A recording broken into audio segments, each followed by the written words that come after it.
बुलेटिनच्या सुरुवातीलाच महत्त्वाची बातमी समोर येते। टीसीएस प्रकरणात एमआयएमचे नेते मतीन पटेल यांच्यावर या प्रकरणातील फरार आरोपी निदा खान हिला आश्रय दिल्याचा ठपका ठेवण्यात आलेला आहे आणि नाशिक पोलिसांकडून मतीन पटेल यांना ताब्यात घेण्याची तयारी सुरू असल्याची माहिती सूत्रांनी दिली आहे। या प्रकरणाच्या तपासासाठी स्थापन केलेल्या विशेष तपास पथकाकडून म्हणजेच एसआयटी कडून मतीन पटेल यांना लवकरच समन्स बजावण्यात येणार आहे। चौकशीसाठी त्यांना हजर राहण्याचे आदेश दिले जातील।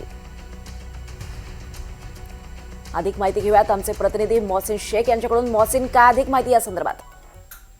नक्कीच निदा खान प्रकरणात गुन्हा दाखल झाल्यापासून मतीन पटेल फरार आहे।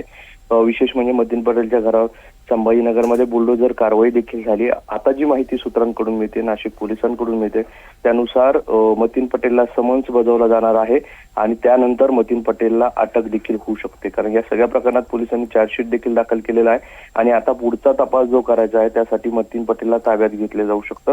आणि पोलीस आपण बघितलं तर गेल्या आठवड्यात पोलिसांच्या नाशिकचे 2 पथक देखील संभाजीनगरमध्ये ठाण मानून असल्याची माहिती मिळते। त्यामुळे आता मतीन पटेलला कोणत्याही क्षणी अटक होऊ शकते आणि मतीन पटेलला पोलीस ताब्यात घेऊ शकतात अशी सूत्रांची माहिती आहे। निश्चितच मोहसिन, या संदर्भातले अपडेट्स घेत राहू। तुर्तास धन्यवाद सविस्तर माहितीसाठी।